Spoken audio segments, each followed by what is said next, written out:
Assalamualaikum warahmatullahi wabarakatuh. Waalaikumsalam warahmatullahi wabarakatuh. Bismillahirrahmanirrahim. Alhamdulillahi rabbil alamin. Wassalatu wassalamu ala ashrafil mursalin wa ala alihi wa ashabihil mujahidin at-tahirin, amma ba'du. Saudara-saudara kaum muslimin rahimakumullah. Sebagai kelanjutan dari pembicaraan kita tentang serial para nabi, maka pada pertemuan kali ini kita akan membicarakan riwayat tentang Nabi Sulaiman alaihi salam dan Ratu Balqis. Nabi Sulaiman adalah putra dari Nabi Daud alaihi salam, yang Nabi Daud ini merupakan keturunan yang ke-12 dari Nabi Yakub. Pada diri Nabi Sulaiman bertemu kebesaran dunia dan kebesaran akhirat. Ya, beliau seorang raja, ya, beliau seorang rasul. Ya, beliau seorang pemimpin agama. Ya, juga beliau adalah seorang pemimpin negara. Alangkah idealnya memang jikalau ulama menjadi umara, atau jikalau umara adalah seorang ulama. Dengan posisinya sebagai ulama, maka nilai kepemimpinannya terpelihara dari segala macam bentuk penyelewengan. Dan dengan kedudukannya sebagai umara, dia akan lebih efektif memberikan komando kepada rakyatnya untuk hidup melaksanakan perintah-perintah Allah. Tetapi oleh karena orang yang sekaligus jadi ulama dan umara termasuk jenis makhluk langka, maka agama hanya akan memberikan pesan agar yang bernama ulama dan umara saling bekerja sama untuk kemaslahatan dan kemanfaatan rakyat. Ulama adalah ulama, umara adalah umara. Jikalau keduanya bisa berjalan dan berdampingan dengan baik, rakyat akan jadi nikmat. Tapi kalau keduanya centang perenang, tentu rakyat akan jadi kiamat adanya. Ma'asyiral muslimin rahimakumullah. Mengapa figur Nabi Sulaiman adalah figur yang bertumpu kebesaran dunia dan akhirat? Kita lihat dari sejarah bahwa Allah memberikan mukjizat kepada para rasulnya biasanya sesuai dengan kecenderungan umat yang dihadapi pada waktu itu. Umat yang dihadapi Nabi Musa alaihi salam adalah umat yang senang kepada kegagahan, suka kepada bentuk badan yang kuat. Oleh karenanya mukjizat yang diberikan Allah kepada Nabi Musa berupa kekuatan, baik tongkat maupun tenaganya. Sebaliknya, umat di zaman Nabi Isa alaihi salam cenderung berbangga dengan kemahirannya di bidang ilmu kedokteran dan ketabiban. Maka mukjizat yang diberikan Allah kepada Nabi Isa adalah mukjizat yang bisa mengatasi semua itu, sehingga Nabi Isa dengan izin Allah bisa menyembuhkan orang yang kena penyakit kusta, belang, bahkan sampai bisa menghidupkan orang mati dengan izin Allah.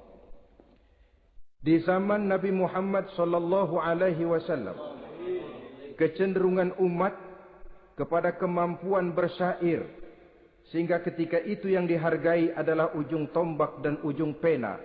Ujung tombak dalam arti pahlawan perang, dan ujung pena dalam arti seniman dan penyair. Maka di antara mukjizat terbesar yang diberikan kepada Nabi adalah Al-Quranul Karim, yang keindahan gaya bahasanya tidak seorang penyair pun sanggup menandinginya. Di zaman Nabi Sulaiman alaihi salam, kebesaran dan kemegahan dunia, kekuatan dan kejayaan menjadi ukuran. Kita tahu bahwa Jalut yang dihadapi oleh Nabi Daud adalah seorang yang bertubuh besar dan gagah perkasa, yang dalam sejarah lebih kita kenal dengan nama Goliat misalnya. Maka tidak heran kalau mukjizat yang diberikan Allah kepada Nabi Musa merupakan mukjizat yang bertumpu antara kebesaran dunia dan kebesaran akhirat, sebagai raja dan juga sebagai nabi. Tetapi yang patut menjadikan pelajaran buat kita terhadap seluruh kebesaran yang diberikan itu, Nabi Sulaiman berkata, "Haza min fadli Rabbi liyabluwani aashkuru am akfuru." Semua ini, kekuasaan dan kebesaranku, kejayaan dan kekayaanku, adalah anugerah Tuhan untuk menguji diriku. Adakah aku menjadi bersyukur karenanya, atau malah aku menjadi ingkar karenanya? Alangkah baiknya jikalau ucapan Nabi Sulaiman ini kita bisa resapi dan kita bisa terapkan dalam kehidupan ini. Seorang pedagang yang berhasil berkatalah seperti perkataan Nabi Sulaiman. Seorang pejabat dengan kedudukan tinggi berkatalah seperti perkataannya Nabi Sulaiman. Seorang ulama dengan posisi sebagai pemimpin yang non formal berkatalah seperti perkataan Nabi Sulaiman. Seluruhnya berkata, "Haza min fadli Rabbi." Seluruhnya ini adalah karunia Allah untuk menguji diriku, adakah aku bersyukur atau aku menjadi ingkar karenanya. Inilah sekelumit tentang kebesaran Nabi Sulaiman alaihi salam. Pada usia 13 tahun, beliau sudah mewarisi kerajaan ayahnya Nabi Daud dengan meninggalnya Nabi Daud alaihi salam. Dan sejak itu, keistimewaan Nabi Sulaiman alaihi salam sudah nampak dalam kehidupan. Beberapa keistimewaan bisa kita catat dari pribadi Nabi Sulaiman ini. Pertama, beliau cerdik, cerdas dan bijaksana. Dan tentu saja harus begitu. Kalau Rasul goblok, mana ada umat yang mau ikut. Tetapi kecerdikan dan kecerdasan serta sifat bijaksana ini nampak dari beberapa kisah yang pernah dihadapinya. Pertama, di saat beliau berumur 11 tahun, ketika itu yang menjadi raja adalah ayahnya Nabi Daud, datang mengadu seorang petani bahwa sawah ladangnya, tanaman-tanaman yang ditanamnya habis dimakan oleh binatang ternak dari tetangga di sebelahnya. Maka ia mengajukan usul agar binatang ternak yang memakan tanam-tanamannya itu diberikan saja kepadanya. Nabi Daud meluluskan permintaan petani ini, tapi Nabi Sulaiman berkata, "Ayah, maafkan saya. Kalau boleh saya mengajukan usul, jangan seluruh binatang ternak gembala itu diberikan kepada petani. Akan lebih baik kalau binatang ternak yang memakan tanam-tanamannya itu diberikan kepada si petani selama 1 tahun. Apabila ia berkembang biak, beranak, hasil susunya seluruhnya selama 1 tahun itu boleh dimanfaatkan oleh petani tadi. Dengan demikian saya rasakan ini merupakan satu yang lebih adil ketimbang yang tadi itu." Keputusan Nabi Sulaiman ini diterima baik oleh ayahnya, oleh si petani, dan oleh si gembala tadi. Pada usia 11 tahun, ia sudah menunjukkan kecerdikan, kecerdasan, dan sifat yang bijaksana. Contoh yang kedua. Ada 2 orang ibu yang pada saat akan bekerja di ladang, masing-masing meletakkan bayinya di satu tempat. Lalu keduanya pun asyik pergi bekerja. Sedang kedua ibu itu bekerja dengan asyiknya, datanglah seekor serigala, menerkam salah seorang anak bayi tadi. Dan kemudian dibawanya. Tinggallah anak bayi seorang. Ketika kedua ibu tadi kembali ke tempat dia meletakkan anaknya, maka keduanya lalu berebut anak yang satu itu. Jadi kasus berebut bayi, rupanya memang sudah ada dari dulunya. Yang satu berkata itu anaknya, yang lain mengaku itu pun juga anaknya. Akhirnya keduanya mengadu kepada Nabi Sulaiman. Masing-masing ngotot, tidak ada yang mau mengalah. Akhirnya kata Nabi Sulaiman, "Kalau kamu berdua tidak ada yang mau mengalah, sudahlah begini saja. Berikan bayi itu kepada saya, akan saya belah dua supaya adil. Masing-masing kamu bawa sarang sepotong. Ibu yang seorang berbinar matanya, kelihatannya gembira dengan keputusan itu. Saya setuju Nabi Sulaiman, ini keputusan yang sangat adil. Betul, belah dua saja bayi itu. Tapi ibu yang seorang malah berurai air matanya, membasahi pipinya. Ya Sulaiman, daripada Tuhan belah dua anak itu, biarlah berikan saja kepada ibu yang mengaku tadi itu. Tidak sampai hati saya melihat anak yang begini ini harus menjadi korban. Biarlah dia diasuh oleh ibu yang mengakuinya tadi, asal dia tetap hidup. Nabi Sulaiman tersenyum, lalu berkata kepada ibu yang berurai air mata tadi, ambillah anak ini bu, karena ia memang benar anak ibu. Sebab sekejam-kejamnya hati seorang ibu tidak akan sampai melihat anaknya dibelah dua. Adapun engkau ibu yang gembira, engkau sesungguhnya ibu yang kurang ajar. Cuma sekedar ngaku-ngaku, buktinya anak mau dibelah dua kamu setuju. Ibu macam apa kamu anak dibelah dua setuju? Akhirnya ibu yang satu itu menerima hukuman yang setimpal karena mengakui sesuatu yang bukan haknya. Di sini kita lihat kebijaksanaan yang dimiliki oleh Nabi Sulaiman alaihi salam. Bukti yang ketiga. Pada waktu beliau mengadakan jihad fi sabilillah, beliau mengadakan mobilisasi dana. Tidak cuma manusia, binatang seluruhnya ikut memberikan sumbangan. Ketika datang gajah, gajah nyumbang kerbau. Datang kerbau, kerbau nyumbang kambing. Datang kambing, kambing nyumbang ayam. Datang ayam nyumbang burung. Datang burung nyumbang balang. Datang balang nyumbang semut. Gajah yang nyumbang kerbau, ngelihat balang nyumbang semut, ketawa. Semut, balang, Nabi Sulaiman kamu berikan semut untuk apa kayak gitu kecilnya? Lihatin dong saya, nyumbang kebo, kata gajah. Nabi Sulaiman tersenyum, seraya bersabda, al-hadiyatu biqadril muhdi.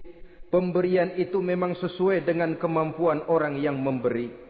Kalau gajah nyumbang kerbau, itu wajar saja. Gajah besar, sumbangannya pun besar. Sebaliknya kalau balang nyumbang semut, itu juga memang pantas. Balang kecil, sumbangannya pun kecil. Yang tidak wajar kalau ada balang mau nyumbang kerbau, ada gajah nyumbang semut. Di sini kelihatan watak yang bijaksana dari Nabi Sulaiman alaihi salam. Ini merupakan ciri keistimewaannya. Setiap rasul dibekali dengan sifat ini yang namanya sifat fatonah. Cerdik, cerdas, dan bijaksana. Yang ini memang merupakan mukjizat. Kecerdasan seorang rasul tidak merupakan hasil sekolahan. Tapi merupakan bimbingan wahyu semata-mata. Dan ini yang tidak bisa ditandingi oleh manusia. Jadi jangan lalu ngambil dalih Rasul aja nggak sekolah pinter, lalu ikut nggak sekolah, ya goblok terus. Itu khususiat kok. Sifat yang namanya fatonah itu merupakan bimbingan daripada wahyu. Adapun manusia, jikalau dia mau cerdik, jikalau dia mau cerdas, jikalau dia mau bijaksana, dia harus belajar. Dia lewat bangku sekolah, dia lewat teman bergaul, dia lewat bertanya kepada orang-orang pandai, atau autodidak. Dengan hidup banyak membaca dari kehidupan ini. Dengan demikian nilai kecerdikan, kecerdasan dan kebijaksanaannya akan bisa meningkat adanya. Ini keistimewaan pertama. Keistimewaan yang kedua, Nabi Sulaiman diberikan kekuasaan oleh Allah sehingga bisa menguasai angin, jin, bahkan juga mengerti segala macam bahasa binatang. Menguasai angin, beliau bisa menundukkan angin ribut dan memerintahkannya angin itu. Dalam surah Al-Anbiya ayat 81 kita temukan, Wali Sulaiman ar-riha asifatan tajri bi amrihi ilal ardil lati barakna fiha. Dan bagi Sulaiman, ia mampu menundukkan angin ribut yang bertiup menurut perintahnya ke permukaan bumi yang kami berkahi di dalamnya. Menguasai angin, barangkali istilah sekarangnya, memahami betul meteorologi. Itu sebabnya mukjizat hanya diberikan kepada Rasul. Orang yang jiwanya sudah stabil. Coba kalau potongan kita diberikan keistimewaan bisa ngatur angin. Saban sehari main angin. Nggak boleh ada orang kita keselin. Kesel sama orang, undang angin. Hantam saja. Maka mukjizat semacam ini hanya diberikan kepada orang yang jiwanya sudah stabil. Ada satu cerita, namanya juga cerita, tapi kebenarannya mendekati. Seorang wali di tanah Jawa, sholat Jumat di Masjidil Haram di Mekah itu. Namanya wali kalau di Jawa kan pakai belangkon. Dia sembahyang di Masjidil Haram. Ini ada orang Arab usil, tumben ngelihat belangkon. Ini apa di tengah masjid? Dia tepak belangkon itu. Miring di atas kepala. Begitu belangkonnya miring, tanah kayaknya ikut miring. Sehingga penduduk heran, ini apa tanah jadi miring begini? Lalu ada seorang wali juga yang alim dan mengerti. Lihat-lihat di tengah Masjidil Haram ada belangkon miring di atas kepala. Jangan-jangan ini sebabnya ini. Dia samperin, dia dananin lagi tuh belangkon rata. Tanah kelihatannya kayak rata lagi. Keistimewaan seperti ini pun hanya diberikan kepada orang yang jiwanya memang sudah stabil. Coba kayak kita diberikan keistimewaan kayak begitu. Main belangkon melulu. Saudara-saudara kaum muslimin rahimakumullah. Juga bisa menguasai jin. Memerintahkan jin. Dan juga mengerti segala macam bahasa binatang. Kita bisa lihat dalam surah As-Saba ayat 12 misalnya. Demikian juga tentang mengerti bahasa binatang. Pada satu hari Nabi Sulaiman dan bala tentaranya lewat di satu lembah. Lembah itu kebetulan lembah semut. Ketika mereka lewat di lembah itu, Raja Semut lihat dari kejauhan, dia pidato kepada rakyatnya para semut itu. Apa katanya? Ya ayyuhan namlu dukhulu masakinakum. La yahtimannakum Sulaiman wa junuduh wa hum la yash'urun. Jadi ini Raja Semut melihat Nabi Sulaiman datang bersama seluruh bala tentaranya, dia pidato kepada rakyatnya. Saudara-saudaraku rakyat semut, di mana saja suara saya bisa didengar. Perhatian, perhatian. Ini Nabi Sulaiman mau liwat dengan seluruh bala tentaranya. Kamu semua supaya masuk ke dalam lubang kamu masing-masing. Sebab kalau kamu enggak masuk ke lubangmu masing-masing, akan diinjak oleh Sulaiman dan bala tentaranya. Sedangkan mereka tidak tahu kalau kamu kena injak. Masuklah semut itu seluruhnya ke dalam lubangnya masing-masing. Nabi Sulaiman senyum. Fatabassama dhahikan min qawliha. Mendengar ucapan Raja Semut ini, Nabi Sulaiman tersenyum. Lalu berkata, apa katanya?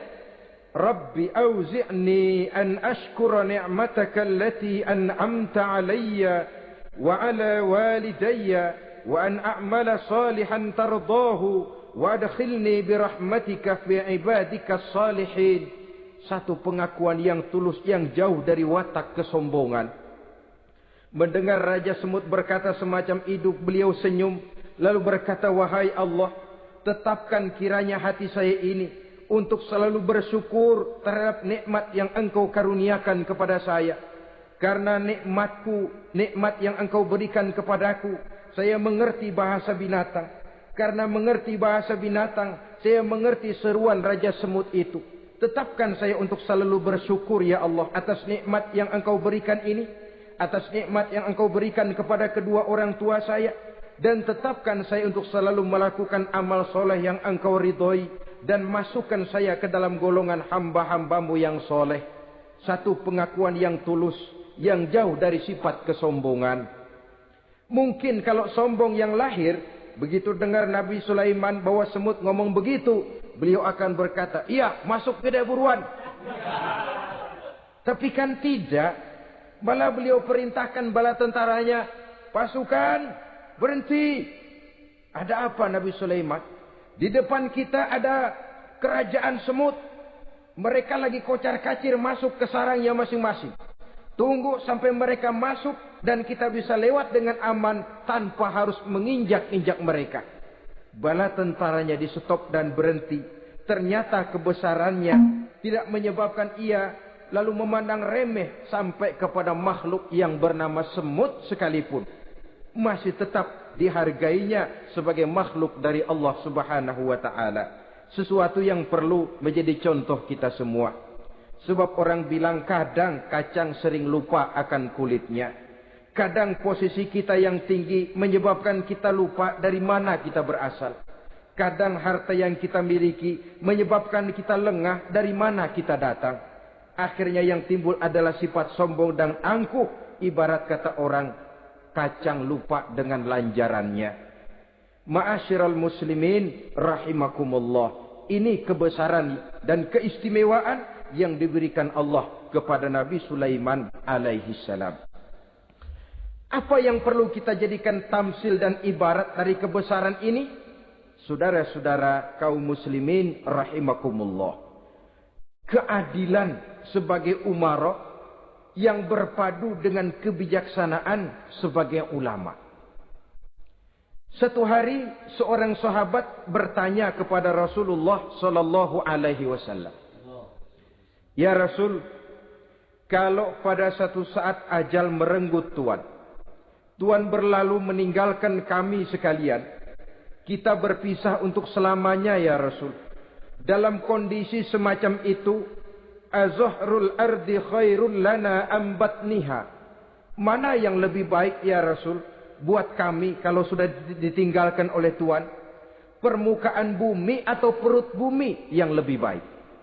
Ini pertanyaan dengan bahasa kinayah. Permukaan bumi maksudnya hidup. Perut bumi maksudnya mati. Orang kalau sudah masuk ke perut bumi kan habis. Ya Rasul, kalau engkau sudah tidak ada meninggalkan kami semua, mana yang lebih baik buat kami, hidup atau mati? Bukan main pertanyaan ini. Di satu sisi menggambarkan cintanya sahabat kepada Nabi. Sehingga kalau tidak bisa mati bersamaan, biarlah mati beriring saja. Di lain pihak juga mencerminkan bingungnya sahabat kalau sudah ditinggalkan oleh Rasul. Atas pertanyaan ini apa jawab Rasul? Kamu enggak usah khawatir. Walaupun aku sudah tidak ada, kembali ke hadratullah azza wa jalla, meninggalkan kamu semua, kamu tidak usah bingung. Dengan syarat, idza kana umaraukum khiyarukum wa amrukum syura bainakum wa aghniyaukum askhiyaukum fa zuhrul ardi khairul lakum min batniha. Kalau saja para umara, kalau saja pemimpin-pemimpin kamu adalah orang-orang yang terbaik di antara kamu, dan seluruh persoalan yang kamu hadapi dapat kamu musyawarahkan dengan baik, lalu orang-orang kaya di antaramu adalah orang-orang yang dermawan, ketika itu walaupun aku sudah tidak ada, hidup lebih baik daripada mati. Permukaan bumi lebih baik daripada perut bumi. Dengan catatan tiga tadi. Pemimpinmu orang yang terbaik di antara kamu. Segala persoalan kamu musyawarahkan. Dan orang kayamu orang dermawan. Walaupun aku tidak ada, hidup lebih baik daripada mati. Tapi sebaliknya kata Nabi, idza kana umaraukum syirarukum. Kalau umarokmu, pemimpin-pemimpinmu adalah orang-orang yang terjahat di antara kamu. Wa amrukum ala nisaikum. Dan segala urusanmu sudah diatur oleh perempuan. Walaupun dia tidak naik di bidang eksekutif, tidak memegang kekuasaan, tapi kekuasaan bayangannya jauh lebih menentukan daripada kekuasaan yang sesungguhnya. Kalau perempuan sudah ikut campur mengaturmu, kemudian wa askhiyaukum bukhalaukum. Orang-orang kaya di antaramu adalah orang-orang yang bakhil bin pelit alias kikir. Maka ketika itu kata Nabi, fabatnul ardi khairul lakum min zahriha. Perut bumi lebih baik daripada permukaan bumi. Apa yang bisa diharapkan dari pemimpin yang zalim, perempuan yang sok kuasa, dan orang-orang kaya yang bakhil dan pelit? Dalam kondisi semacam itu, bertemulah kita dengan yang bernama kiamat. Dan kalau sudah kiamat macam itu kata Nabi, perut bumi lebih baik daripada permukaan bumi. Maka yang kita perlukan sekarang adalah kerjasama antara ulama dengan umara. Ulama bukan umara, umara pun bukan ulama. Harus saling kerjasama dan jangan saling memperalat. Kerjasama menurut bidangnya masing-masing menjadi yang terbaik di bidangnya. Jangan sudah jadi kiai karena ingin berpartisipasi aktif lalu pindah jadi pemborong jembatan. Tidak sadar akan profesinya. Dan orang lalu tidak bisa berkata, apaan kiai mubalik bisanya cuma ngomong saja. Sekarang kan zaman pembangunan perlu karya nyata. Mana ada ustadz kiai mubalik bikin irigasi. Cuma pidato saja. Apa kemiskinan bisa diatasi dengan pidato? Ini juga orang tidak ngerti urusan. Wong Nabi saja ngajarin kok. Iza wusidal amru ila ghairi ahlihi fantaziris sa'ah. Yang kemudian diterjemahkan dalam manajemen modern. The right man on the right job. Bahwa persoalan harus diserahkan kepada orang yang memang ahlinya. Lah kalau kiai ngurus irigasi, apa nanti lurah mau ngajar fikih? Camatnya ngajar tafsir. Kacau jadinya. Makin ruwet jalur birokrasi, makin banyak orang meninggalkan profesi dan malah melaksanakan sesuatu yang bukan profesinya. Untuk memberesi keruwetan birokrasi termasuk diantaranya menanamkan kesadaran profesi yang menimbulkan kebanggaan dan kebanggaan yang membuahkan tanggung jawab terhadap profesi itu. Sebab orang kalau sudah bekerja menurut profesinya walaupun tidak kaya tapi hidupnya tenang. Kenapa? Karena panggilan jiwanya. Seorang kiai yang diajak ngobjek walaupun objeknya gol puluhan juta. Kaya belum tentu tenang karena saya yakin bukan ke sana panggilan jiwanya. Ma'asyiral muslimin rahimakumullah. Itulah sebabnya kerjasama ulama membangun lingkungannya, ulama membangun manusianya, umara membangun lingkungannya sehingga terciptalah wujud daripada pembangunan manusia seutuhnya, ya zahirnya, ya batinnya. Seluruh kita berpartisipasi, hanya bidangnya saja yang berbeda-beda. Jangan yang satu merasa lebih berjasa dari yang lain. Jangan yang satu merasa lebih penting dari yang lain. Seluruh kita penting, seluruh kita berjasa, cuma bidang kita saja yang berbeda-beda. Inilah bahasa Quran, kullun ya'mal ala syakilatih. Setiap orang bekerja menurut profesinya masing-masing. Ma'asyiral muslimin rahimakumullah. Kita kembali kepada riwayat Nabi Sulaiman alaihi salam. Satu hari ketika beliau sedang menginspeksi pasukan, berkumpullah pasukan beliau itu, ya tentara yang manusianya, ya pasukan jinnya, ya seluruh binatang-binatangnya berbaris. Beliau selaku inspektur upacara mengadakan inspeksi pasukan. Dari sekian pasukan-pasukan yang diperiksanya pada waktu itu, Nabi Sulaiman melihat tidak terdapat burung hudhud. Beliau bertanya-tanya, "Ma liya aral hudhuda am kana minal ghaibin?" Kemana burung hudhud? Orang lain pada kumpul, dia sendiri tidak ada. Awas kalau dia datang. Kalau dia tidak bisa memberikan alasan yang tepat kemana dia, akan saya berikan sanksi dan hukuman. Ini namanya pemimpin yang bertanggung jawab toh. Seorang pun dari yang dipimpinnya tidak ada, menjadi pertanyaan. Tidak lama kemudian datang burung hudhud. Begitu datang lalu memberikan laporan kepada Nabi Sulaiman. Kalau istilah sekarang begitu dia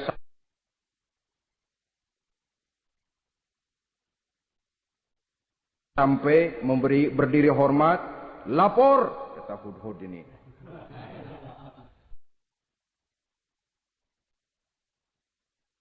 Bagaimana hudhud? Maaf Tuan Raja, saya terlambat. Iya, kenapa terlambat? Patroli Tuan Raja. Kemana saja kamu patroli? Keliling. Lalu apa hasilnya? Inni wajadtu mara'atan tamlikuhum wa utiyat min kulli syai'in wa laha arsyun azim. Saya baru patroli ke satu negara yang bernama Sabah, Tuan Raja. Sabah, saudara tahu Sabah? Di mana itu? Dekat ibu kota Yaman sekarang. Di sana Tuan Raja, kata Hudhud ini, wajadtu mra'atan tamlikuhum. Yang jadi raja perempuan. Kalau Tuan raja besar, Tuan orang laki. Ayah Tuan raja besar, Nabi Daud, laki. Ini mah model Tuan Raja. Orangnya rajanya raja besar tapi perempuan. Tumben saya ngelihat ada raja perempuan. Kerajaannya begitu besar. Begitu. Iya. Lalu dia jadi raja bagaimana? Ya mewarisi kerajaan ayahnya Sri Baginda Raja Syarahil. Ketika ayahnya wafat, dia naik. Walaha arsyun azim. Singgasananya besar, bagus, antik Tuan Raja. Terus bagaimana lagi? Wajadtuha wa qaumaha yasjuduna lisyamsi min dunillah. Yang jadi pikiran saya Tuan Raja, dengan kekuasaan yang besar, mereka itu seluruhnya, seluruh bala tentaranya dan kaumnya, yasjuduna lisyamsi. Mereka menyembah matahari, bukan menyembah Allah. Mendengar ini Nabi Sulaiman tergerak hatinya. Waktu mendengar rajanya perempuan, kekuasaannya besar, belum tergerak. Tapi ketika sampai kepada yasjuduna lisyamsi, mereka sujud kepada matahari, di situ pribadi seorang rasulnya tergerak. Siapa nama ratu itu? Namanya Ratu Balkis Tuan Raja. Begini Hudhud, laporan kamu saya terima. Alasan kamu datang terlambat bisa dipertanggungjawabkan. Kamu tidak kena hukuman. Cuma begini saja Hudhud, karena kamu yang laporan, kamu yang tahu lokasi negaranya, kamu yang harus melaksanakan tugas ini. Apa Tuan Raja? Idhab bi kitabi hadza fa'alqih ilaihim. Kamu berangkat lagi ke negeri Sabah, bawa surat saya, berikan kepada mereka. Thumma tawalla anhum. Kemudian kamu berpaling dari mereka, tapi jangan pulang. Fanzur madza yarji'un. Lihat apa reaksi mereka setelah menerima surat ini. Baik Tuan Raja, baik. Nabi Sulaiman menulis sepucuk surat kepada Ratu Balkis, dan surat itu dibawa oleh burung Hudhud tadi. Terbanglah si burung Hudhud ini ke negeri Sabah, masuk ke istana Ratu Balkis, dan surat itu jatuh di kamar Ratu Balkis. Diambil surat tadi, kemudian dibaca. Apa isi suratnya? Innahu min Sulaiman, wa innahu bismillahirrahmanirrahim. Alla ta'lu alayya wa'tuni muslimin. Surat ini dari Sulaiman. Bismillahirrahmanirrahim. Jangan kamu merasa lebih tinggi dari aku. Datanglah kepadaku dan masuk ke dalam agama Islam. Suratnya singkat, padat, ultimatum. Jadi enggak pakai bahasa kembang, enggak pakai bahasa basi, langsung kepada isi. Surat ini dari Sulaiman. Bismillahirrahmanirrahim. Jangan kamu merasa lebih tinggi dari aku. Datanglah kepadaku dan masuklah ke dalam agama Islam. Ini yang disebut dakwah langsung tanpa pakai kembang. Saudara-saudara, menerima surat semacam ini, Ratu Balkis lalu ngumpulin para pembantu kerajaan, aparat pemerintah lah zaman sekarang. Termasuk menteri-menteri, dipanggil sidang darurat di istana Ratu Balkis, membahas datangnya surat dari Nabi Sulaiman alaihissalam. Tuan-tuan para menteri, bagaimana Sri Ratu? Saya dapat surat. Dari mana? Dari Sulaiman. Katanya apa? Jangan kamu merasa lebih hebat dan lebih tinggi dariku. Datanglah kemari dan masuklah ke dalam agama Islam. Menurut pendapat tuan-tuan menteri, bagaimana surat ini? Apa kita penuhin permintaannya? Kita datang rame-rame masuk Islam? Oh, kata menteri, jangan dulu tuanku. Gengsi dong. Kita ini kan kerajaan besar. Tentara kita gagah. Masa mau menyerah tanpa syarat? Soal nanti kita kalah atau menang itu soal lain, Tuan Perdana Menteri, Tuan Ratu. Tapi bahwa kita punya harga diri itu harus kita tunjukkan lebih dulu. Jadi menurut Tuan Menteri bagaimana? Kami sih nunggu komando Tuan Putri saja. Artinya kalau boleh perang saja. Cuma mau duluin, takut dikira nyelongcong. Kami sih gimana komando Tuan Ratu saja. Tuan komandokan berangkat, kami segera berangkat. Terserah Tuan Putri, kami seluruhnya loyal, taat dan setia menunggu titah dari Sri Paduka Ratu. Terima kasih para menteriku.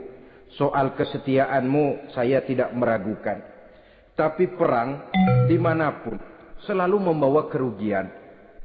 Kita menang, rugi, tentu jatuh korban. Apalagi kalau kita kalah. Dan raja-raja yang mengalahkan negeri-negeri lain selalu membawa kehinaan kepada negeri yang dikalahkannya. Jadi bagaimana? Sekarang begini saja. Kita ambil jalan tengah. Lalu diplomasi dulu. Diplomasi macam apa Tuan Ratu? Kita kirim utusan kepada Nabi Sulaiman. Dari sana nanti kita lihat reaksinya. Saya memang selama ini sudah dengar siapa itu Nabi Sulaiman. Katanya orangnya masih muda, masih bujangan, bijaksana, kekuasaannya besar, tentaranya hebat. Cuma kan baru berita, kita cek. Jadi diplomasi macam apa Tuan Ratu? Kita kirim utusan kepada Raja Sulaiman. Kita bawakan hadiah-hadiahnya. Yang mahal-mahal, mewah-mewah, menarik. Pokoknya yang terbaik di negeri kita, berikan kepadanya. Lihat reaksinya. Kalau dia tergiur dengan hadiah itu, dia raja, bukan nabi. Tapi kalau dia menolak hadiah itu, dia memang nabi. Dan apa reaksi kita nanti tergantung sikap Nabi Sulaiman. Aha, kalau begitu setujulah Ratu. Itu memang bijaksana. Diplomasi dulu. Iya, jangan datang-datang main perang aja loh. Perang sih gampang. Tapi ini kan ada meja perundingan. Sepanjang masih kita bisa menempuh jalan damai, damai saja dulu. Baik. Maka diaturlah satu barisan diplomasi untuk menuju Palestina, kerajaan Nabi Sulaiman alaihi salam. Rombongan terdiri dari 500 orang laki-laki dan 500 orang perempuan. Yang laki ganteng, yang perempuan cantik. Yang laki dikendarai dengan kuda-kuda pilihan, dan yang perempuan dikendarai dengan keledai-keledai pilihan. Kuda dan keledai pun dihiasi begitu rupa, pelanaknya yang terbagus dilapis dengan sutra, sedangkan bawaan-bawaannya tidak lain daripada intan, berlian, mutiara, jamrud, yakut, kesturi, yang dilapis dengan sutra tenun yang asli. Pendeknya hadiah yang serba wah. Dan rombongan ini dipimpin oleh seorang diplomat ulung dari negeri Sabah bernama Munzir bin Amru. Ini ahli diplomasi dari negeri Sabah. Dipesanlah oleh Ratu Balkis, kalau datang nanti kamu ke negeri Sulaiman, sikapmu harus begini, begini, dan segala macam. Ditatar dulu. Sebab ini mau diplomasi tingkat tinggi. Baik Sri Ratu. Nah, sudah mendengar perundingan ini, burung hudhud pulang ke negeri Nabi Sulaiman. Apel lagi, lapor Tuan Raja. Bagaimana hudhud? Sikapnya mereka akan mengutus utusan dengan membawa berbagai macam hadiah untuk datang ke negeri kita. Baik. Nabi Sulaiman kumpulkan tentaranya, terutama para jin. Hei tentaraku, khususnya kalian para jin, akan datang rombongan tamu besar ke negeri kita. Maka mulai saat ini saya komandokan, kamu bangun satu istana yang megah, yang belum pernah ada dalam waktu yang relatif singkat. Dan lantai daripada istana itu harus dilapisi dengan kaca-kaca tebal yang bening. Bawahnya diisi dengan air, diisi dengan ikan-ikan hias yang indah-indah. Baik Tuan Raja. Maka tentara Nabi Sulaiman, sejak manusia sampai binatang sampai jin, semuanya kerja bakti membangun istana yang megah. Sehingga sebelum rombongan kerajaan Sabah ini sampai, istana sudah selesai. Mereka masuk ke dalam istana Nabi Sulaiman. Begitu melihat lantainya gemerlapan air, masing-masing pada ngangkat kain. Takut kainnya basah. Waduh, ini istana kebanjiran begini pikiran. Kata Nabi Sulaiman, nggak usah diangkat kainnya, nggak usah. Ini dilapis kaca, cuma bawahnya memang kolam. Kolamnya berisi ikan. Oh, bengong. Bengong. Bengong aja pada melongo mulutnya. Saudara-saudara, jadi persis orang yang tinggal di puncak gunung datang ke tengah-tengah kota. Kan noraknya minta ampun. Apaan aja ditunjuk. Apaan aja dilihat, apaan aja ditunjuk. Ini ya, itu ya, wah. Wah, sudah semuanya serba wah. Jadi kalau istilah tingkat diplomasinya, mereka sudah kalah mental. Dan itu sudah kemenangan pertama dari Nabi Sulaiman. Sudah shock. Mereka merasa negeri Sabah kaya, luar biasa, hebat. Begitu datang ke negeri Sulaiman, mereka jadi orang norak kayaknya. Sudah kumpul, nah selamat datang tuan-tuan ke negeri kami. Ada pesan apa? Majulah Munzir bin Amru. Tuan Sulaiman, bagaimana? Kami diutus oleh Sri Baginda Ratu Balkis untuk menyampaikan hadiah-hadiah yang kami bawa ini. Intan, berlian, yakut, jamrud, kesturi, dan barang-barang mahal lainnya. Mudah-mudahan Tuan bisa menerima dengan senang hati. Nabi Sulaiman tersenyum. Lalu beliau berkata, Atumiddunani bimalin, fama atani Allahu khairun mimma atakum. Kamu mau memberikan saya seluruh hadiah-hadiah permata intan ini, padahal apa yang telah diberikan Allah kepada saya jauh lebih baik dari apa yang telah diberikannya kepadamu. Kamu merasa bahwa saya kekurangan semua ini? Ketahuilah tuan-tuan, saya punya lebih banyak dari apa yang tuan-tuan berikan sekarang ini. Irja' ilaihim, bawa pulang kembali seluruh hadiah ini. Sampaikan salam saya kepada ratumu, Ratu Balkis. Falanatiyannahum bijunudin la qibala lahum biha. Kalau mereka tetap tidak mau datang menyatakan keislaman, kami yang akan datang ke sana dengan seluruh bala tentara kami yang mereka pasti tidak akan sanggup menghadapinya. Saudara bisa baca dalam surah An-Naml ayat 36. Saudara hadirin ma'asyiral muslimin rahimakumullah. Kalau orang sudah silau dengan yang namanya upeti, hadiah, harta, secara mental dia sudah jatuh. Andai kata ketika itu Nabi Sulaiman menerima seluruh hadiah tadi, maka misi kerasulannya tidak akan jalan. Wibawanya hancur, dan dia tidak akan sanggup lagi mendakwahkan Ratu Balkis untuk masuk ke dalam agama Islam. Dia akan jadi cemoohan di negeri Sabah. Sulaiman ngomong aja dikasih hadiah telap. Nah, ternyata ada yang lebih mahal dari harta, ada yang lebih mahal dari intan dan mutiara, ada yang lebih mahal dari pangkat dan kedudukan. Apa dia? Harga diri. Dan itu yang langka sekarang ini. Lebih baik jalan kaki tapi kita bebas mendongakkan kepala kemanapun kita mau, daripada naik mobil empuk tapi mata nunduk saja nggak berani lihat ke atas. Kehilangan harga diri. Ulama yang kehilangan harga diri akan menyelewengkan ayat.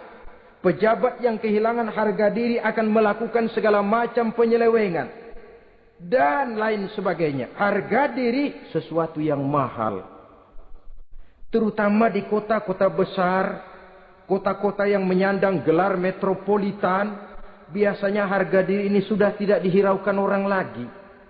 Cuma untuk uang yang relatif kecil, cuma untuk kedudukan yang temporer, orang tidak segan-segan mengorbankan sesuatu yang paling mahal yang bernama harga diri.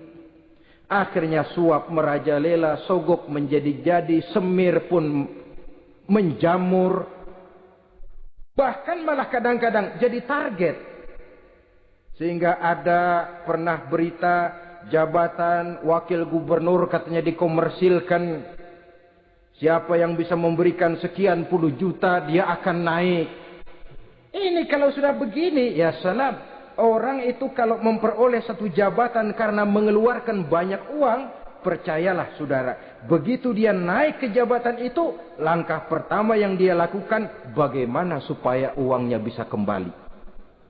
Bukan bagaimana bekerja sebaik-baiknya, bukan bagaimana mensejahterakan rakyat sebaik-baiknya. Karena dia merasa naik jabatan banyak mengeluarkan uang, setelah dia naik, gimana supaya pulang modal dulu. Lebihnya kalau ada, baru bekerja buat rakyat, itu pun kalau nggak keburu pensiun.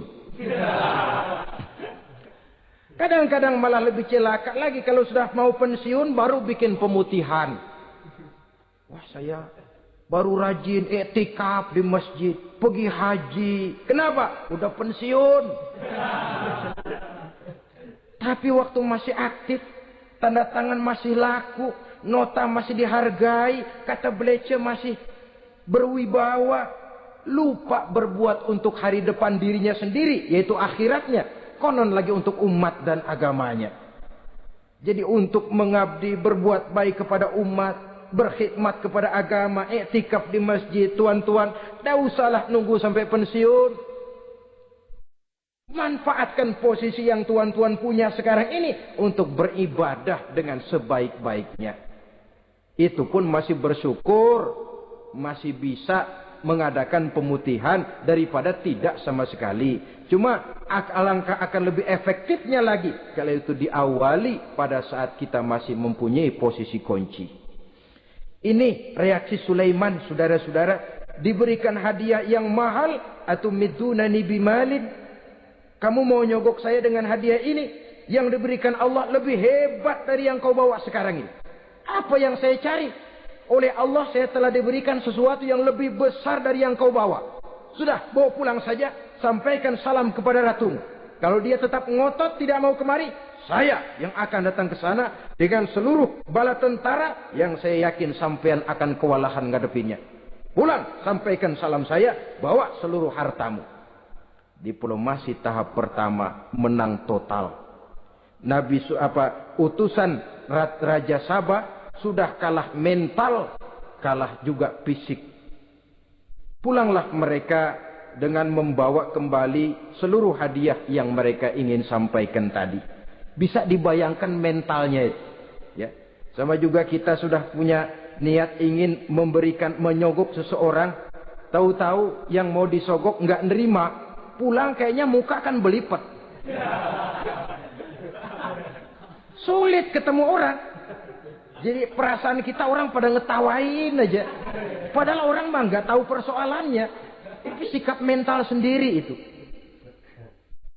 Jadi memang saudara-saudara ini berkaitan. Walaupun yang mau nyogok banyak, kalau yang disogok nggak mau, nggak jadi. Walaupun ada yang minta disogok, kalau yang mau nyogok nggak ada, juga nggak nyetel. Lah ini nyetel, yang mau nyogok banyak, yang disogok pun ada. Jadilah perbuatan itu. Ma'asyiral muslimin rahimakumullah. Sampai mereka di kerajaan Sabah, mereka ceritakan itu, Ratu Balkis bengong. Ternyata yang saya dengar selama ini memang benar rupanya. Sulaiman bukan cuma raja, tapi juga rasul. Bukan cuma pemimpin negara, tapi juga pemimpin agama. Lalu bagaimana, Sri Ratu? Biar saya pikir-pikir dulu. Pikir. Bagaimana ya? Sudahlah, begini saja. Kita sekarang berangkat ke negeri Nabi Sulaiman. Saya yang akan langsung memimpin rombongan. Ada dua tujuan Ratu Balkis sebenarnya. Tujuan pertama ingin melihat dengan mata kepala sendiri kebesaran Sulaiman yang selama ini dia cuma dengar beritanya saja. Yang kedua, ada udang di balik batu. Kalau setelah Nabi Sulaiman nanti melihat kecantikan Ratu Balkis ini, dia bisa fly. Nah, istilah anak sekarang, dia bisa fly. Nah, siapa tahu kan karena kecantikannya Nabi Sulaiman lalu jatuh hati. Dan Dewi Amor pun bicara, nanti bila mata bertemu mata, bibir ikut senyum, hati berdetak. Maka terjadilah magnet-magnet saling bersentuhan, percintaan tingkat tinggi. Kan lumayan dapat suami, dapat pacar seorang raja besar. Jadi dengan harapan ini berangkatlah Ratu Balkis ke negeri Nabi Sulaiman. Hud lapor lagi. Lapor. Bagaimana Hud? Ini Ratu Balkis yang mimpin sekarang. Baik, kita siap-siap. Begini saja, kata Nabi Sulaiman. Siapa yang bisa bawa singgasana Ratu Balkis ke sini? Jin Ifrit tampil. Saya. Berapa lama kamu perlukan untuk membawa singgasana Ratu Balkis kemari? Sebelum Tuan bangun dari tempat duduk, itu singgasana sudah bisa sampai kemari, Tuan Raja. Bagus. Ada yang bisa lebih cepat? Saya, kata seorang ulama. Berapa lama? Sebelum Tuan kedip. Asal Tuan kedip, Tuan melek lagi, singgasana sudah sampai di sini. Baik, kerjakan. Dalam waktu sekejap itu singgasana Ratu Balkis sudah sampai di istana Nabi Sulaiman. Pasang di sini, biar dia dudukin nanti, rubah sedikit biar dia nggak kenalin. Dirombak sedemikian rupa. Masuk Ratu Balkis ke istana Nabi Sulaiman. Terjadilah kemudian di perundingan semacam tingkat tinggi antara raja dengan raja. Bagaimana, Tuan Ratu Balkis? Iya, Tuan Sulaiman. Iya, bagaimana? Saya kagum dengan kebesaran Tuhan. Bukan kebesaran saya. Seluruhnya ini adalah karunia Allah kepada saya. Saya dengar Tuhan menyembah matahari. Padahal matahari tidak pernah memberikan apa yang Tuhan kehendaki. Matahari tidak pernah menciptakan Tuhan. Adalah lebih baik Tuhan menyembah yang menciptakan matahari daripada menyembah matahari itu sendiri. Nabi Sulaiman, bagaimana kalau kita mengadakan ya sambil berunding, sambil lobbying istilah sekarang. Baik, lobbying pun jadi. Berjalanlah meninjau seluruh pelosok istana Nabi Sulaiman alaihi salam. Seperti halnya bala tentaranya, Ratu Balkis juga sampai di lantai kaca, angkat kain. Kata Nabi Sulaiman, jangan diangkat tuh kain. Ini bukan air, istana kaca. Bukan main kebesaran kamu. Melihat begitu kebesaran Nabi Sulaiman, Ratu Balkis yang niatnya sementara mau melontarkan diplomasi asmara, lupa. Lalu apa katanya? Rabbi inni zolamtu nafsi. Ya Allah, selama ini saya benar-benar telah zolim kepada diri saya. Begitu banyak nikmat yang engkau berikan kepada saya. Saya jadi ratu dengan kekuasaan yang besar, mewarisi kebesaran ayah. Dengan kerajaan dan bala tentara yang gagah perkasa. Bukan saya bersyukur kepadamu, malah saya menyembah matahari. Inni zolamtu nafsi. Sungguh saya telah zalim kepada diri saya. Maka mulai sejak saat ini, aslamtu ma'a Sulaiman lillahi rabbil alamin. Mulai sejak saat ini ya Allah, saya nyatakan diri, saya masuk Islam, bertuhankan Allah Rabbul Alamin. Saya tunduk kepada Nabi Sulaiman alaihi salam. Masuk Islam sebelum diplomasi asmaranya melayang, saudara-saudara. Sudah masuk Islam? Sudah. Nah, Ratu Balkis sekarang bagaimana? Ya Nabi Sulaiman, kalau saya masuk Islam, apakah kerajaan saya akan tunduk dan diatur oleh kerajaan Tuhan? Tidak. Kamu persilakan pulang ke kerajaanmu. Atur negerimu menurut cara yang kamu mau, asal sesuai dengan perintah Allah. Saya bukan penjajah. Saya cuma mengajak kamu ke dalam Islam. Saya tidak ingin meluaskan wilayah saya. Asal kamu sudah masuk Islam, tugas sudah saya jalankan. Perkara kerajaanmu, kau pulang, kau atur, dan kau tetap jadi raja. Jangan merasa kalau sudah masuk Islam, lalu kerajaanmu saya caplok. Islam bukan penjajah, Ratu Balkis. Baiklah Nabi Sulaiman, saya tahu. Tapi untuk melanggengkan kerjasama antara kerajaan Sabak dengan kerajaan Tuhan, caranya bagaimana? Mulai ngojok-ngojok. Dia nggak bilang, lu demen aja deh sama gue. Enggak. Cuma untuk jangka panjang. Jangka panjangnya Sulaiman, supaya kita tetap bisa kerjasama, caranya bagaimana? Ya supaya kerajaan berumur panjang, kau harus punya keturunan. Kata Nabi Sulaiman. Itu kan berarti saya harus nikah. Memang. Tapi saya ratu. Suami saya kan paling kurang juga harus maharaja, sahansah. Ya sebenarnya sih cuma dia nggak bilang aja. Di kerajaan gue nggak ada yang setimpal. Gue maunya sama elo. Itu kalau bahasa kita. Cuma ini kan bahasa perempuan. Perempuan kan paling pinter nahan perasaan. Gak kayak orang laki. Orang laki kalau lagi mabok cinta teler. Sama siapa aja dia cerita. Gua kan lagi demen sama si Ano. Lain sama perempuan, dia paling bisa jaga perasaan. Saya kalau begitu, saya harus kawin dengan maharaja. Ya kamu tinggal pilih saja, kata Nabi Sulaiman. Nabi Sulaiman, ini Perdana Menteri udah pada mesem-mesem, udah paham ke arah mana maksudnya. Bagaimana kalau kita kukuhkan saja dua kerajaan ini, Nabi Sulaiman? Saya pun setuju kalau itu kamu punya mau.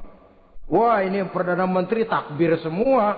Allahu Akbar, Alhamdulillah, Alhamdulillah. Sampai akhirnya Nabi Sulaiman pun menikah dengan Ratu Balkis. Bergabunglah dua kerajaan besar itu. Saudara-saudara kaum muslimin rahimakumullah.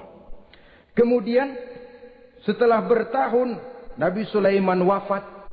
Tidak seorang pun tahu karena beliau wafat sedang pegangan tongkat. Ketika tongkat dimakanin rayap, rapuh, baru beliau jatuh. Orang tahu kalau Nabi Sulaiman sudah wafat. Menurut riwayat beliau wafat itu sedang sholat. Karena sholat Nabi Sulaiman cuma diri saja. Tidak pakai ruku dan sujud. Menurut riwayat lain beliau sedang memandori jin dan tentaranya yang sedang kerja. Begitulah wafat beliau. Kita bisa baca dalam surah Saba ayat ke-14. Setelah beliau wafat, Palestina diserbu oleh Raja Bukhtanasor atau Raja Nebukadnezar.